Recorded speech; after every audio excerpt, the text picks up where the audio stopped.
Good morning, everyone. This is Joanna, One Curious Carnivore here, and I'm weighing in on weighing in. And I wasn't going to do this video, but now I'm going to do this video.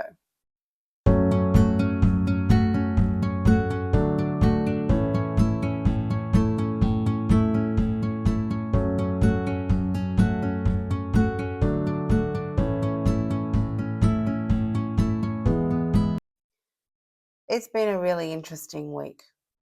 So the point is that the scales have gone back to my success of the end of week 1. So that alone is pretty depressing. However, I've learned a lot. Learned a lot from week 2 and week 3 and what I'm going to do for the foreseeable next few weeks, maybe months, we'll see. So I have a little list, I'm going to be looking at it. So here's what I figure. Due to my injury and the toxicity that happened from the anesthetic and the tetanus injection, it put me on the couch. Apart from doing the morning routine, sauna blanket, sweating, all of that, I was on the couch reading a book because I couldn't think about anything. I couldn't get in front of the camera. I couldn't make any sense. So it took its toll, and no doubt there's inflammation in my body.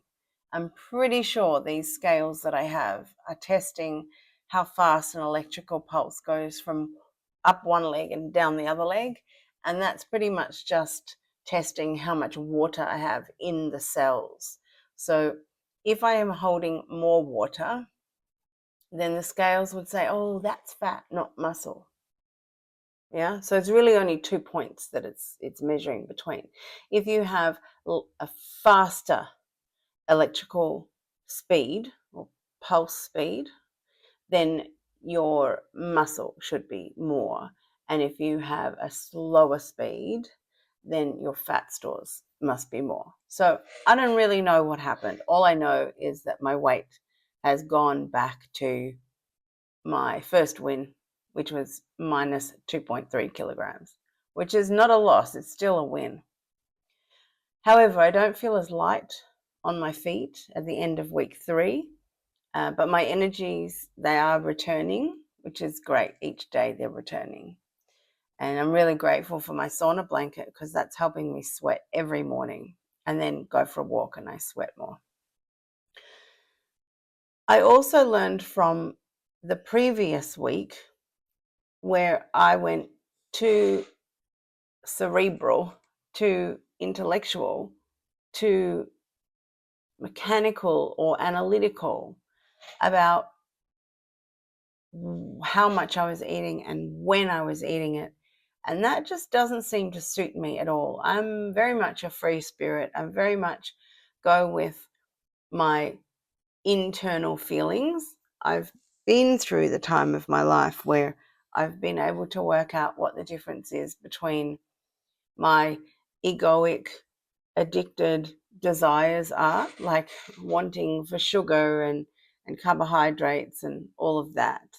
And I can tell a distinct difference between what feels right in my spirit and what I desire in my head. And structuring it the way that I was structuring it, thinking, well, that will give me some figures and I can count on those figures, just doesn't work. It doesn't work for me. It may very well work for other people. I also have to factor into the whole equation, which is an unknown variable, is I don't know how much of my fat stores are bound up in lipidemic tissue, but I do feel my body a lot, and there isn't a lot of soft fats. So this is why I get to about 115 kilos and it doesn't really move and it gets really frustrating. But I have strategy. So this is what I've decided for the foreseeable future for me. It's not a loss. It's going to be a long-term win. I'm absolutely sure of it. And this is why I've made these decisions. I'm not doing OMAD on purpose. I will go back to eating when it feels right to eat, how much it feels like to eat. I will keep my ingredients window really tight. Continue to keep it tight. Clean, clean, clean. No dairy, no anything sweet, and get creative with this limited box of food. I have meat, mostly beef, and I have wild caught seafood. Sometimes I'll have some bacon. It's grass-fed pork. And sometimes if I run out or I need something, I'll go to the supermarket and I'll have grain-fed beef, still beef. Mostly steaks because they're cheaper at the supermarket because they're not grass-fed. But I have ordered some and they're coming soon, so I'll get back into the grass-fed. Excuse my sweat. I'm still just coming off my morning weights and sweating and all of that. So no more OMAD on purpose, going back to a flexible approach which suits my personality and it suits my my spirit. I'm also not going to be constantly weighing myself because even though I decided that I am together enough and adult enough to know what the scales are saying. Oh, my chair is so squeaky. I've decided I'm not. The constant weighing, even though it's only this tiny amount, just seeing the graph go up and down is changing my focus. And I don't want to change my focus. I want my focus to be on how my body feels, how strong I am, how energetic I am, what I can achieve physically in the day, whether I can run up and down the stairs, not so much down because I have plantar fasciitis still in my foot, but I'm getting faster, and the inflammation is coming off my foot, and the muscles are building. My mental health, after this toxicity event, my mental health is the most important thing. I am generally, if you leave me alone, I am a happy, optimistic person. I remain in that state. And that, being my natural state, is the best medicine for me. That and my small basket of carnivore ingredients. Keep it simple, keep it optimistic, keep it happy, and my body heals. I have to remember that I was 137 kilos at the end of 2001. And now I'm like 115 kilos midway through 2024. So the weight does come off. It just comes off really slowly. And hopefully without dairy in my diet, there won't be as many roadblocks to the weight slowly coming off. And the lighter I am, the easier life is. And that's my point. So the positives, my weight hasn't gone up. My strength is increasing. The toxicity cleared up fairly quickly. My brain is working really well, and my body is actually quite pumped yesterday. I got lots and lots done. The pressure to be obedient with my food, my OMAD structure, is gone, and that was creating cortisol. And I didn't even know that it was creating cortisol until I decided to get rid of it, and then I felt relief. Try that. You can always decide something different afterwards, but see if something gives you relief by letting it go. So I have had a massive reality check with the toxicity event, and I realized from that how well I truly, truly am. It's so hard to remember how sick I was. So hard to remember. I was so sick that I couldn't actually live in my apartment in the city because I couldn't do the stairs with my dog several times a day. I couldn't. I couldn't walk around the park for an hour with my dog. I could walk half an hour if I drove there. And it was exhausting. I didn't get much done beyond that. I'd have to sit around. I couldn't keep things working. I couldn't take all the opportunities of living in the city again. So my gratitude has grown. It's fueling me. My purpose for what I do here, the life coaching caper that I do, is not being able to do that, and even just being reminded that if I don't stick with my balance, I won't be able to do that, is an awful, awful thought.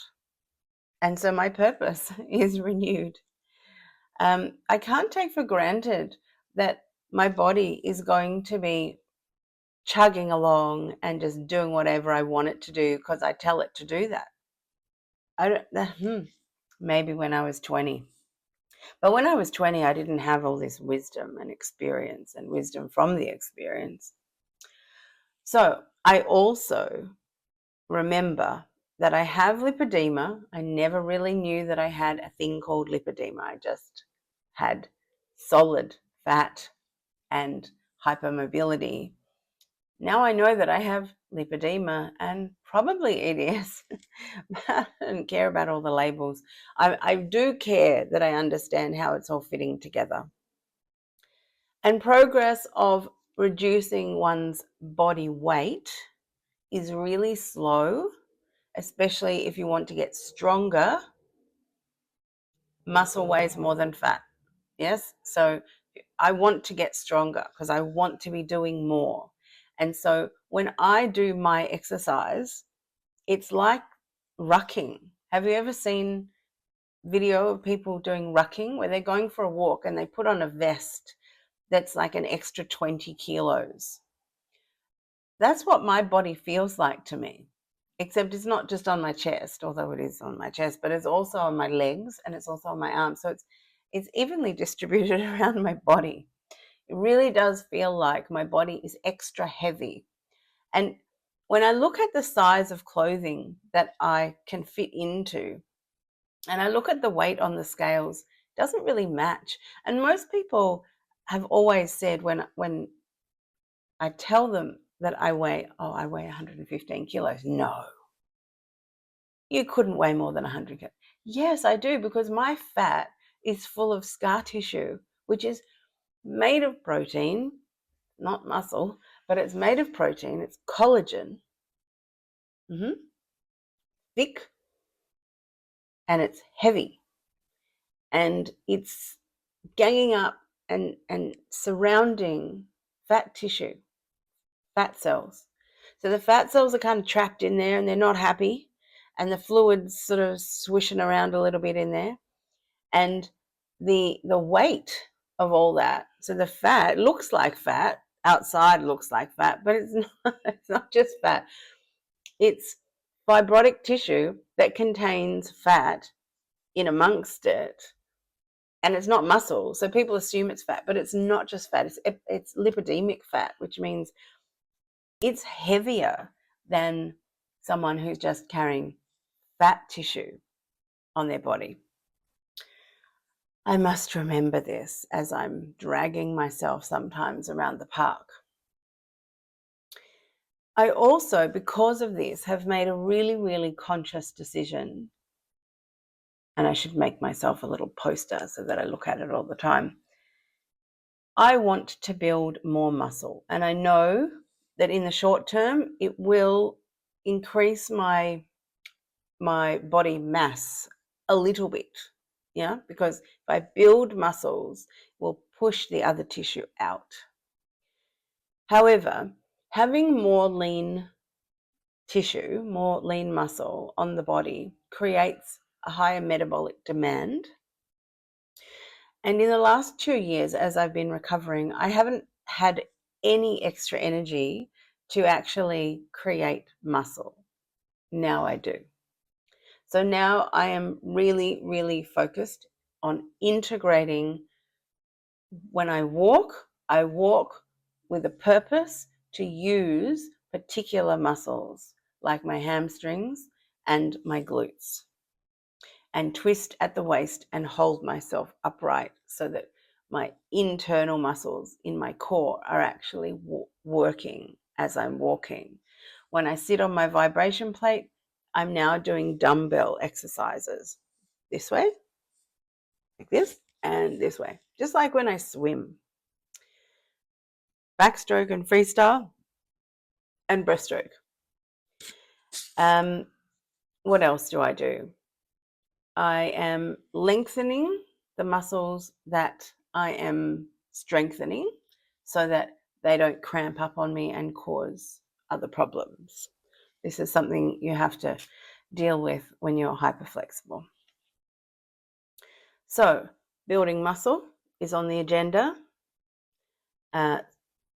so that I can do more, and so that in doing more and even not doing more, my metabolic energy demands are higher, and keeping carnivore strictly in my very small ingredients window will put me in a context where I'm comfortable because I'm used to eating this way and I like eating this way, and I eat whenever I feel like I need to eat. I try not to overeat, and I don't snack. I'll have a meal if I need to have a meal, and this should be a good plan. Now, it's a long-term plan, which means I'm not going to be reporting my weight all the time. I think it's a little bit of an obsession. It's encouraging an obsession. And I've been there, done that. I'm just not going to keep doing that. So I will weigh in on weighing in when I weigh. For those of you who want to check in and see what's happening. But that's my plan. Muscle building, carnivore, simple carnivore.